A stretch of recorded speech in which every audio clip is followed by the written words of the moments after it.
आलं काय? हा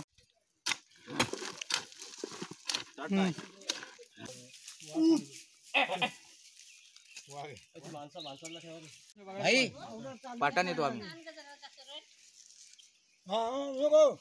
हे खाताना पण पाठवणार. वा वा वा वा वा म्हणून तू आम्हाला खतरा आणलोय.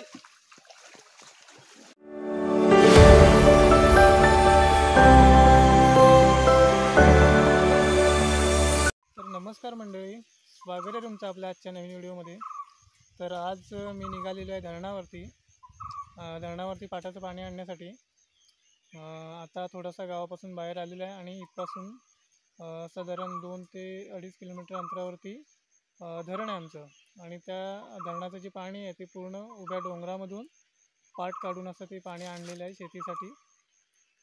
तर चला तर मग जाऊया आपण. धरण बांधून याचं बऱ्याचं पाणी पाटाद्वारे आमच्या खाली गावामध्ये नेलं जातं.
आता इथे पाटाला पाणी जातंय, पण पाणी जसं जसं पुढे जातं तसं पानं वगैरे जी असतात ती एकत्र जमून पाटामध्ये तुंबतं पाणी असं.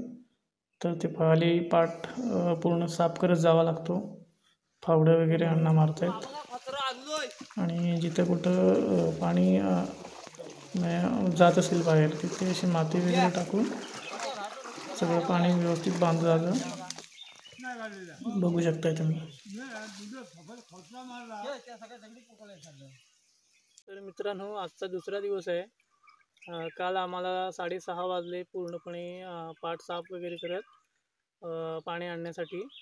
आणि आता पाठीमागं तुम्ही बघताय माझं पाणी पाटाला येतं आहे. जास्त नाही आहे पाणी, थोडंसं आहे, कारण जे पाणी जानेवारीच्या दरम्यान येतं तेवढं पाणी येत नाही. आता मार्च एंडिंग सुरू झालेलं आहे, तरी पण पाणी त्या मानाने भरपूर आहे. तर लोकं असायची, जवळपास 30, 40, 50 लोकं असायची. आता लोकं त्या मानाने कमी असतात, कारण बहुतेकशी लोकं शहरामध्ये जाऊन राहिलेली असल्यामुळे अर्धी अधिक घरं बंदच असतात, त्यामुळे आता लोकं कमी असतात. तरीसुद्धा एवढ्या जंगलातून आमचे लोकं असं पाणी आणतात.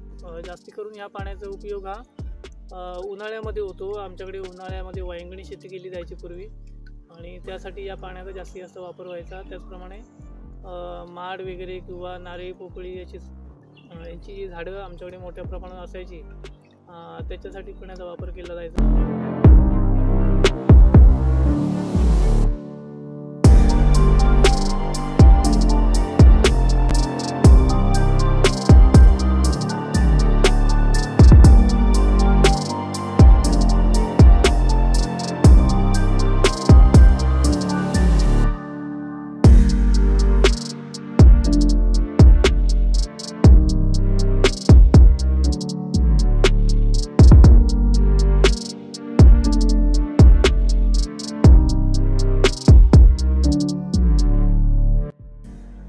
तर समोर बघू शकताय तुम्ही, पाटाचं जे पाणी पडतं उंचावरून खाली, त्याला पंदी म्हणतात आमच्याकडे. पूर्वी याच्यासाठी पोपळीच्या झाडाचं जे खोड असते त्याचा वापर केला जायचा. आता इथे पाईप लावलेला आहे प्लास्टिकचा, आणि त्याच्या बाजूला अशी जागा केलेली आहे कपडे धुण्यासाठी किंवा भांडी घासण्यासाठी वगैरे. पूर्वीच्या काळी याचा वापर केला जायचा मोठ्या प्रमाणावर.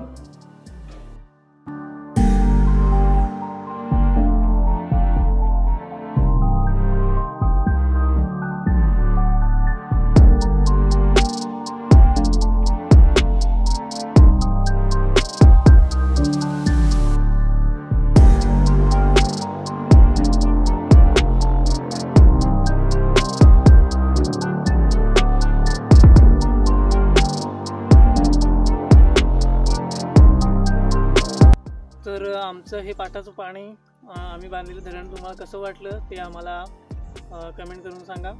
व्हिडिओ आवडली तर जास्तीत जास्त लाईक करा, शेअर करा आणि सबस्क्राईब करा. त्याचप्रमाणे व्हिडिओ जास्तीत जास्त लोकांना शेअर करा. आपल्या कोकणातीलच हे पारंपरिक पाणी आणण्याची पद्धत सर्वांपर्यंत पोहोचवण्याचा प्रयत्न करा. धन्यवाद.